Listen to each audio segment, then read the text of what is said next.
그러므로 보라, 내가 그를 타일로 거친 들로 데리고 가서 말로 이루하고 거기서 그의 흙을 내게 해주고 얼굴장으로 소망의 문을 삼아주니 그가 웃어서 우리를 어렸을 때와 이 땅에서 올라오는 날과 같이 하리라.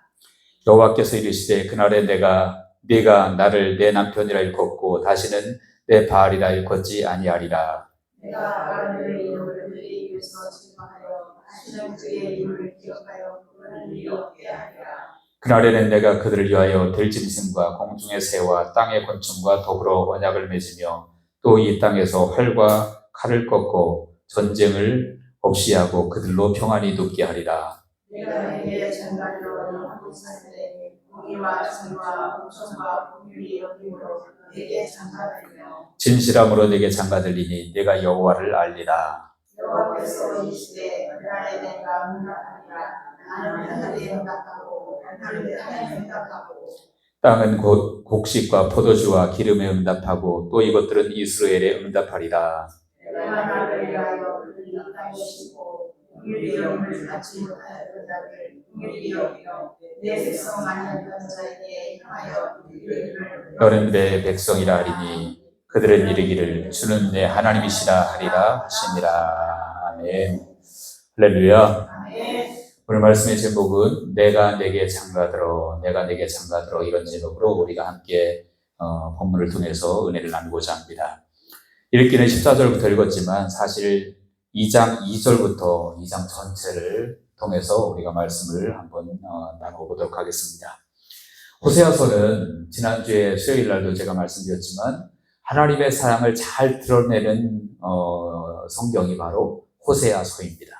호세아서인데 내용에 보면 그 패턴이 있어요. 일정한 패턴이 있거든요. 패턴이 있는데 그게 뭐냐면 처음에는 그들의 죄를 하나님께서 지적하십니다. 너희들이 이러이러한 죄를 지었다. 그로 인해서 죄가 있으면 당연히 뭐가 따라오게 되겠습니까? 징계가 따라오게 되겠죠.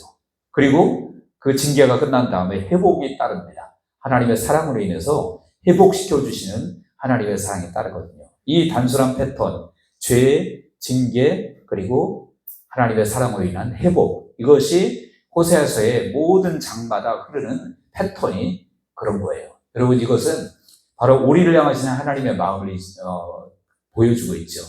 죄를 지으면 하나님은 죄를 싫어하십니다. 거룩하신 분이기 때문에. 그래서 죄에 대해서 참으시는 것뿐이지 하나님께서 그냥 방치하시지는 절대로 않는다라는 거죠. 그래서 반드시 때가 되면 죄를 회개하지 않으면 징계가 따르게 되었습니다. 그리고 징계가 따르게 되어져 있고, 그리고 그들이 징계로 인해서 돌아올 때 하나님이 그들을 회복시켜 주시는 그러한 것이 하나님의 마음이다라는 것이죠. 오늘 본문도 마찬가지예요. 본문도 보면 이스라엘 백성들이 이제 죄에 대해서 쭉 나오는데 그들의 죄는 무엇이냐? 음행이라고 표현하고 있습니다. 그리고 그 음행은 어떤 육신적인 세상적인 부정한 짓을 얘기하는 것이 아니라 영적인 음행을 얘기하는 거예요. 다시 말하면 우상 숭배를 하나님은 음행으로 보시는 거죠. 그래서 본문에 보니까 2절에 여러분 보시기 바랍니다. 2절에 보니까 너희 어머니와 논쟁하고 논정해라. 그는 내 아내가 아니요 나는 그의 남편이 아니라 그가 그의 얼굴에서 음란을 제하게 하고 그 유방 사이에서 음행을 제하게 하라. 음행에 대해서 말씀하고 있죠. 4절에도 마찬가지입니다. 내가 그의 자녀를 긍휼히 여기지 아니하리니 이는 그들이 음란한 자식들임이니라. 5절에도 그들의 어머니는 음행하였고 그들을 임신했던 자는 부끄러운 일을 행하였나니. 이 모든 것이 무엇을 말합니까? 바로 영적 음행. 그래서 무엇을 말하냐면 우상 숭배를 말하고 있다라는 거예요. 그래서 그들이 우상을 숭배하고 그냥 단순히 숭배하는 정도가 아니라 그 우상을 너무너무 사랑했다라고 성경은 기록하고 있어요. 본문 7절에 보십시오. 7절에 보니까 그가 그 사랑하는 자를 갈지라도 그 사랑하는 자라고 표현하고 있죠. 그들이 섬겼던 우상을 그들이 사랑했다. 10절에도 상반대로 보면 이제 내가 그 수치를 그 사랑하는 자의 눈앞에 드러내리니. 그 우상을 뭐라고 표현하고 있습니까? 하나님은 너희들이 그 우상을 사랑했다라고 말해요. 사랑해서는 안 될 존재를 대상을 그들이 사랑했다라는 것이죠. 그렇기 때문에 음행이고 우상숭배예요. 여러분 사람들끼리도 마찬가지잖아요. 부부끼리 서로 사랑하는 건 지극히 좋은 것이고 정상적이지만 아내가 다른 남자를 사랑한다?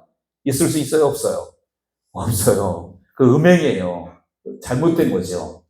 영적으로는 더더욱 그렇단 말이에요. 하나님을 사랑하고 하나님을 경외하는 백성이 하나님이 아닌 우상을 사랑하고 우상을 따라가면 그것은 영적 음행이고 우상 숭배고 하나님이 너무 싫어하시는 것이란 거예요. 더군다나 그들은 엄청난 착각을 하고 있는데 무슨 착각을 하고 있냐면 그 자신들이 섬기는 우상들이 자기들에게 복을 준다라고 생각을 했어요. 본문의 5절 중반절에 보십시오. 거기 보니까 그렇게 말씀하고 있죠. 이는 그가 이르기를 나는 나를 사랑하는 자들을 따르리니 그들이 내 떡과 내 물과 내 양털과 내 삶과 내 기름과 내 술들을 내게 준다 하였습니다. 그들이 섬기는 우상들이 떡과 물과 양털, 삶, 기름, 술 이런 것들을 그들이 준다라고 생각했다는 거예요. 여러분 하나님이 얼마나 화가 나시겠어요. 인간적으로 생각하면 저 같으면 제가 여러분들한테 물론 그럴 능력이 없지만 만약에 여러분들이 어려워서 제가 그냥 있는 거 없는 거 다 털어줬는데 여러분들이 딴 데 가서 우리 목사님은 사랑도 없어 나한테 일전도 없어 그리고 누가 나 줬어 그러면 제가 기분이 어떨까요? 예. 여러분 저를 너무 천사처럼 보시면 안 돼요. 저도 그러면 기분이 상당히 나빠요. 하나님께서 다 주신 건데 하나님이 다 주신 건데 이 우상들이 내게 준 거라고 그들이 떠들어대고 있다라는 거예요. 12절에도 그랬습니다. 12절에도 보니까 그가 전에 이르기를 이것은 나를 사랑하는 자들이 내게 준 값이라 하던 그 포도나무와 무화과나무를 그랬어요. 포도나무와 무화과나무도 누가 줬다고요? 그들이 줬다. 자신들의 섬기는 우상들이 줬다라고 이스라엘 백성들이 그러고 있단 말이에요. 그리고 그들에게 자신의 것들을 다 갖다 바칩니다. 우상들에게 갖다 바쳐요. 자 보세요. 8절에 보니까 곡식과 새 포도주와 기름은 내가 그에게 준 것이요. 주님이 주신 것이라고 그랬어요. 그런데 그들이 바알을 위하여 쓴 은과 금도 내가 그에게 더하여 준 것이다. 하나님께서 이제 다 주셨는데 곡식도 새 포도주, 금도 주시고 은도 주시고 다 주셨는데 그거 하나님께 받아서 누구에게 갖다 주고 있어요 지금? 우상에게 갖다 바치고 있다는 거예요. 여러분 아버지에게 돈 타서 사기꾼에게 갖다 바치고 있는 꼴이에요 지금. 그러고 있는 거죠. 13절도 마찬가지입니다. 13절도 그가 귀고리와 폐물로 장식하고 그가 사랑하는 자를 따라가서 나를 잊어버리고 향을 살라 바알들을 숨긴 시일대로 금고리, 귀고리, 폐물로 장식하고 사랑하는 자 우상을 따라가서 나를 잊어버리고 향을 살라서 바알들을 섬겼다 그래요. 그러니까 하나님이 복 주신 걸 가지고 하나님 주신 거 가지고 지금 엄한 데 가서 우상 숭배하는데 다 쓰고 있다 그런 얘기예요. 여러분 헌금도 하나님 앞에 드려야지 우상 앞에 그 점집에 가서 복채 드리면 되겠어요? 안 되겠어요? 여기 그런 신분 안 계시죠? 여러분 점쟁이들이 실제로 그들이 하는 말이에요. 교회 사람들 많이 와요. 권사님들도 오고요. 누구도 오고요. 온대요. 거기 가서 복채 내고 그 점치고 있는 거예요. 여러분들 그게 누구 섬기고 있는 거죠? 하나님 주신 것을 가지고 우상에 가서 지금 그걸 하고 있는 거예요. 그래서 지금 이스라엘 백성들이 음행하고 우상 숭배하고 우상을 하나님보다 더 사랑하고 우상들이 자기에게 복을 준다고 믿고 그 우상들에게 갖다 그냥 있는 대로 갖다 바치고 그 짓을 지금 이스라엘 백성들이 하고 있다. 그런 얘기죠. 이것이 그들이 지었던 죄란 말이에요. 그런데 그러다 보니까 결국은 그들에게 무엇이 임할 수밖에 없습니까? 징계가 임할 수밖에 없는 거죠. 하나님도 하나님의 죄에 대해서 참으시지만 마냥 참으시는 거 아니고요. 특별히 하나님이 가장 싫어하시는 죄악이 무엇이냐면 우상 숭배를 하는 거예요. 그래서 그런 그들에게 이제는 징계가 따르게 되어지는데 어떤 징계가 따릅니까? 2절에 보니까 그래요. 너희 어머니와 논쟁하라. 그는 내 아내가 아니요 나는 그의 남편이 아니라. 여러분 이제는 주님이 우리의 신랑이셨는데 더 이상 내가 너의 남편이 아니다. 너는 나의 아내가 아니다. 라고 말씀하시는 거예요. 징계죠. 그리고 3절에도 보니까 뭐라 그럽니까? 그렇지 아니하면 내가 그를 벌거 벗겨서 그 나던 날과 같게 할 것이요. 벌거 벗긴다라는 것은 그에게 수치를 당할 수밖에 없게 된다는 거예요. 모든 수치를 그에게 준다는 얘기죠. 그리고 여러분, 주님이 수치를 당하게 하시면 피할 자가 있을까요? 피할 자가 없어요. 주님이 그 사람에게 수치를 당하게 하면요, 그거는 아무리 노력해도 피할 수가 없어요. 10절에 보세요. 이제 내가 그 수치를 그 사랑하는 자의 눈앞에 드러내니 그를 내 손에서 건져낼 사람이 없으리라. 여러분, 우상 숭배하다가 수치를 당하면 건져낼 사람도 없대요. 도와줄 사람도 없다는 거예요. 우상 숭배에서 완전히 수치를 당하게 되어지면 하나님께서 그렇게 하시면 그 사람을 건져낼 자가 없다라고 말씀하십니다. 그러니까 사람이 조금 어떻게 하는 게 두려운 게 아니라 하나님이 나를 징계하고 하나님이 나를 때리시면 그것처럼 겁나는 게 어디 있습니까? 그래도 매를 맞고 다시 돌아오면 다행인데 끝내 안 돌아오면 결국 지옥행위로 갈 수밖에 없는 것이죠. 그래서 그들에게 수치를 당하게 하신다.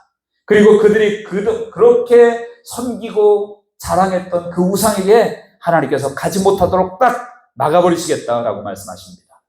본문 6절과 7절을 보시기 바랍니다. 거기 보니까 그러므로 내가 가시로 그 길을 막으며 담을 쌓아 그로 그 길을 가지 못하게 하리니 그가 그 사랑한 자를 따라갈지라도 미치지 못하며 이제는 그들이 그렇게 의지했던 우상조차도 하나님께서 딱 막아버린대요. 못 가게 한대요. 그리고 더 나가서 어떻게 합니까? 이제는 주님이 주셨던 것 다시 찾으시겠대요. 왜 찾으시겠다고 그럽니까? 아까 말씀드렸잖아요. 모든 것 누가 주신 거예요? 주님이 주신 것인데 그것을 우상들이 줬다고 우상한테 갖다 바치고 있으니 주고 싶겠어요? 주님이 줬던 것도 다시 거두시겠다라고 하시는 거예요. 본문에 보십시오. 8절, 9절에 보니까 우리 본문 9절을 다 같이 한번 읽겠습니다. 시작. 그러므로 내가 내 주식을 내가 내 생각을 그것이 맞출 수 있게 또 그대의 많은 소원을 하되 양면과 내 삶을 세웠습니다. 여기 9절에 보니까 그랬죠. 그러므로 내가 내 곡식을, 누구 곡식이라고 해요? 내 곡식을. 하나님이 그거 내 거야. 우상이 준 거 아니라는 거죠. 내 곡식을 그것이 익을 계절에 도로 찾으며 익을 계절에 도로 찾는다 라고 말씀하십니다. 내가 새 포도주를 그것이 맛들 시기에 도로 찾으며 라고 말씀하세요.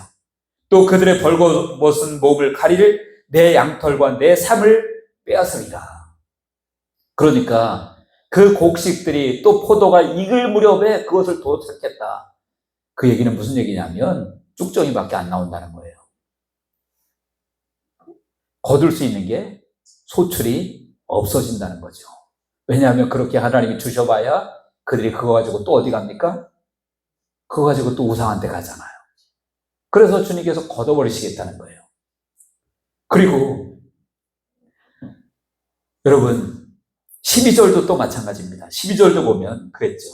그가 전에 이르기를 이것은 나를 사랑한 자들이 내게 준 값이라 하던 그 포도나무와 무화과를 거칠게 하여 수풀이 되게 하며 포도나무와 무화과나무를 거칠게 해서 수풀이 되게 한다. 다시 말하면 포도나무, 무화과나무가 완전히 그냥 수풀처럼 아무것도 아닌 것처럼 되게 한다는 거예요. 왜요? 그거 갖다 다 엄한 데 갖다 바치고 있으니까, 우상에게 바치고 있으니까 주님이 그러신다는 거예요. 우리가 여러분들 분명히 알아야 될 것이 있습니다. 무엇이냐면요, 하나님은 하나님의 영광을 절대 빼앗기는 분이 아닙니다. 하나님이 주셨으면 그것을 가지고 누구께 감사해야 됩니까? 당연히 하나님께 감사하고 하나님께 영광 올려드려야 되는데 그걸 가지고 우상에 가서 우상을 숭배하고 우상에 갖다 다 바쳐버리니까 하나님이 그거 빼앗겠다는 거예요. 소출이 없게 하시겠다는 거예요.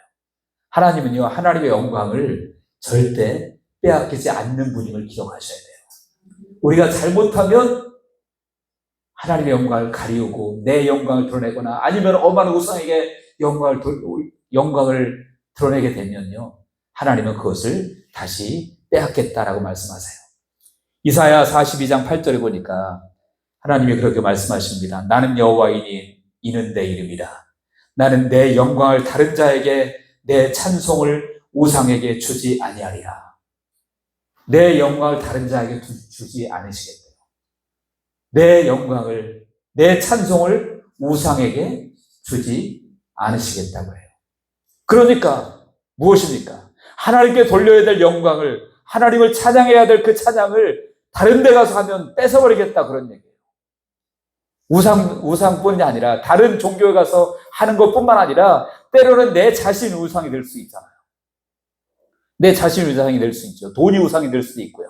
어떤 사람이 그냥 돈이면 최고야, 돈이면 그야말로 그냥 껌뻑 죽고 다른 거 다 필요 없어, 돈을 찬양해요. 물론 말로 돈을 찬양하는 건 아니지만 실제로 그 사람의 삶의 태도가 돈이면 최고인 줄 아는 거예요. 그러면 여러분, 하나님은 그를 버린 사람이라면 내버려 둘지도 몰라요. 그러나 그를 버리지 않았다면 그 돈을 도로 빼앗으실 거예요. 왜냐하면 돈 때문에 누굴 잃어버리니까, 하나님을 잊어버리니까. 자신이 왕이 되어 자신이 영광받고 자신이 높임받으면 하나님은 그 사람을 내려뜨리고 영광을 도로 찾겠다고 말씀하십니다. 그래서 여러분들, 우리가 정말 너무너무 늘 깨어서 경성에서 깨어 있어야 되는 게 뭐냐면, 내가 혹시 하나님의 영광을 가르치는 모습이 없는지 생각해야 돼요. 제가 일부러 설교할 때마다 자꾸만 제가 여러분들에게 선포하는 게, 교회 주인은 내 거 아니다, 하나님 거다, 이런 걸 자꾸만 얘기하는 게, 나도 인간인지라 때로 잘못하면 그냥 욕심이 생길 수가 있거든요. 근데 평소에 말을 막 이렇게 해버리면 어떻게 되죠? 그때는 이제 제가 스스로 퇴로가 없는 거예요. 그래서 일부러 그럴 때도 있어요. 여러분, 우리는 조심해야 됩니다. 내가 주인 되고 내가 왕 되고 하나님이 받으셔야 될 영광을, 하나님이 받으셔야 될 찬송을 내가 받고, 아니면 다른 엄한 존재에게 찬송을 올리고 영광을 올리고, 그러면 하나님이 다 거두신다라고 말씀하고 있어요. 실제로 그래서 빼앗기는 경우가 너무너무 많잖아요. 교회에서도 그래요. 교회 주인은 하나님이시고 주님이십니다. 영광을 받으셔야 될 분도 오직 하나님이십니다. 근데 세월이 가다 보면 자기도 모르게 자기가 주인 되고 자기가 왕 되고 자기가 영광을 받아버리는 그런 경우도 많이 있어요. 제가 어느 큰 교회에 갔더니, 정말 큰 교회예요. 한 10,000명도 넘는 교회인 것 같아요. 제가 어느 교회라고 얘기는 안 하겠습니다. 가봤더니 이제 그분이 은퇴하고 후임을 세웠는데, 근데 은퇴했는데도 여기 스크린 큰 거, 그 휴게실 같은데 큰 걸 이렇게 걸어놓고 그분의 사역의 과정을 쫙 이렇게 계속 영화처럼 스크린처럼 돌아가게 해놨더라고요. 근데 거기 보면 하나님이 하셨습니다, 하나님이 다 그렇게 해놨어요. 근데 이상하게 그걸 쭉 보면서 하나님이 하신 거 맞나? 말로는 하나님이 하셨다 이렇게 하는데 결국 제가 보기에는 다 자기 자랑 같았어요. 그렇게 느껴졌어요, 제가 보기에. 여러분, 우리가 자칫 잘못하면 한 끗 차이예요. 하나님 영광을 올려드리는 것 같은데 사실은 자신이 영광받고, 그럴 때도 있잖아요. 그래서 우리가 정말 정신 차리고 기도해야 될 줄 믿습니다. 바울이 그렇게 고백하잖아요. 날마다 나를 쳐서 복종시킨다, 그렇게 바울이 고백하죠. 저는 예전에는 그냥 겸손한가 보다, 그 정도로 생각했는데 그게 아니었어요. 정말로 자기 자신을 쳐서 복종시키지 않으면 안 돼요. 그래서 내가 하나님 앞에 영광을 올려드리고 하나님이 왕이시고 예수님이 주인이시고 이 사실을 결코 잊지 말아야 될 줄 믿습니다. 하나님은 도로 찾겠다라고 말씀하시죠. 자신이 받아야 될, 하나님이 받으셔야 될 영광과 찬송을 다른 사람에게 주지 않겠다. 그리고 더 나아가서 모든 축복과 기쁨을 다 빼앗아버리겠다라고 말씀하십니다. 11절 보시기 바랍니다. 11절 보니까 내가 그의 모든 희락과 절기와 월삭과 안식일과 모든 명절을 폐하겠고, 여기 모든 희락과, 희락, 즐거움, 기쁨이죠. 그 다음에 절기, 월삭, 안식일, 모든 명절 이런 것들은 다 이스라엘 백성들에게는 기쁨의 날들이에요. 기쁨, 즐거운 그런 날들이거든요. 축제하는 날들이고. 그런데 그런 것들을 다 패하겠다, 없애버리겠다. 다시 말하면 너희에게 즐거움을 다 뺏어버리겠다 라고 말씀하고 있는 거예요. 그래서 그들이 하나님의 그처럼 싫어하시는 우상을 섬기고 우상에 빠져 있으니까 하나님께서 이런 징계를 내리신다는 거죠. 그런데 여러분, 여기서 끝나는 분이 아니시죠, 하나님이. 그렇게 징계를 받고 그들의 징계를 받은 그들에게 하나님은 또다시 회복의 은혜를 주십니다. 그들을 사랑하셔서 다시 한번 회복의 은혜를 주시는 거예요. 그 회복이 오늘 본문에 나타나 있는데 14절에서 16절을 보시기 바랍니다. 거기 보니까 그러므로 보라 내가 그를 타일로 거친 들로 데리고 가서 말로 위로하고, 거친 들로 데리고 가서 말로 위로한다 그랬죠?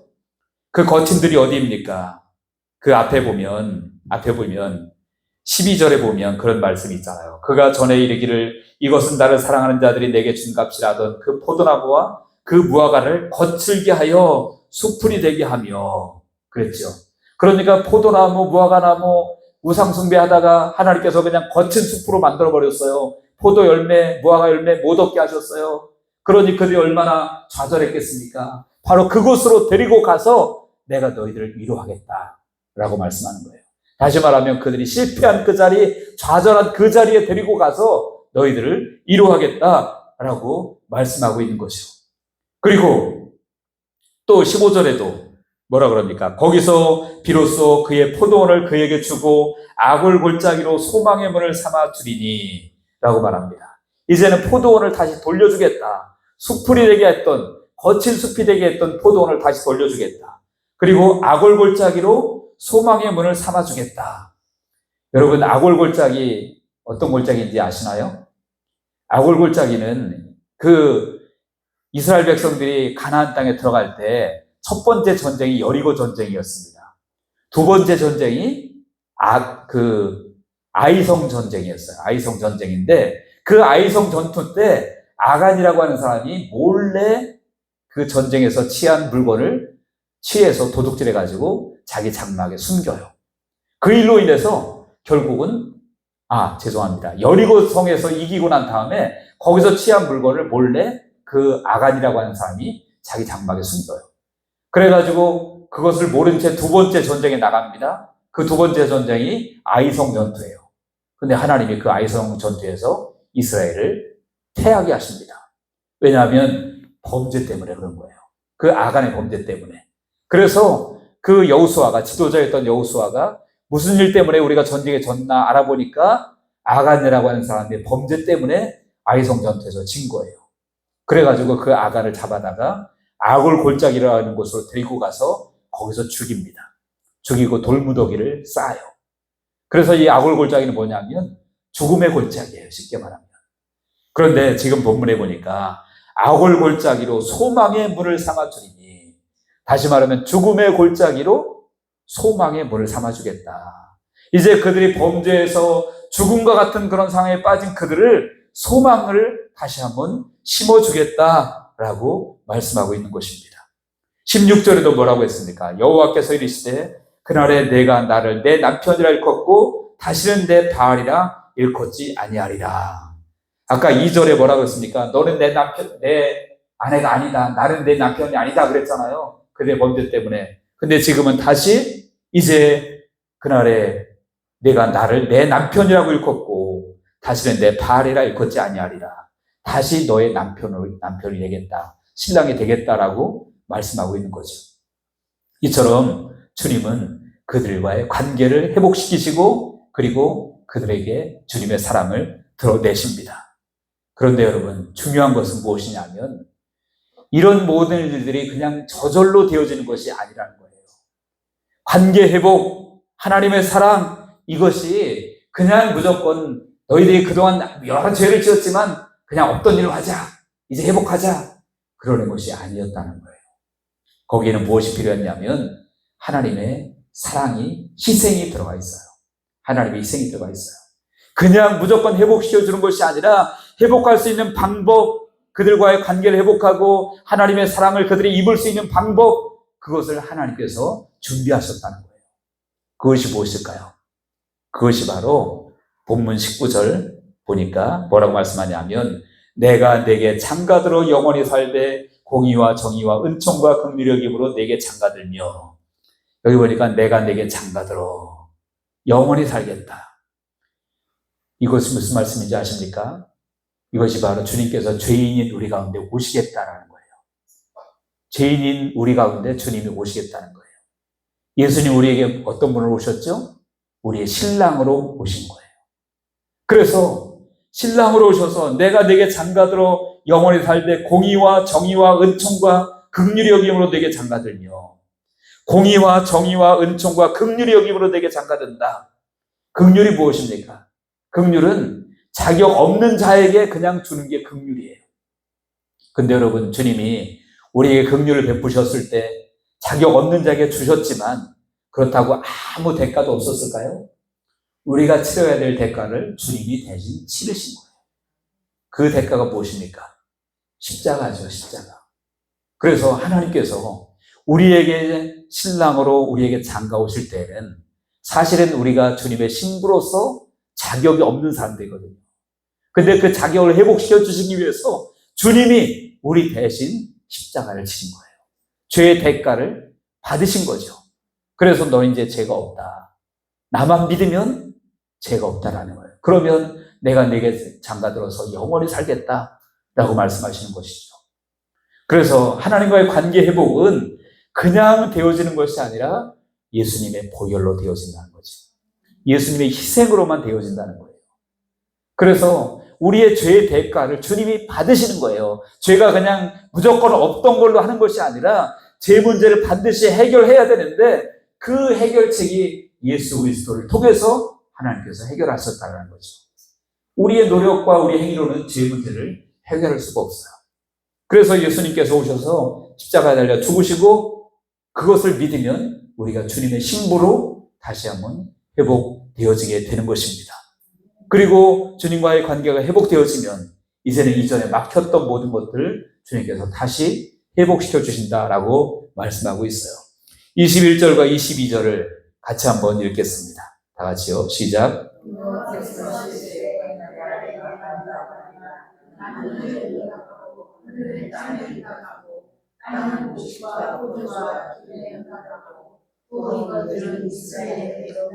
아멘. 여호와께서 이르시되 그날에 내가 응답하리라. 나는 하늘에 응답하고 하늘은 땅에 응답하고.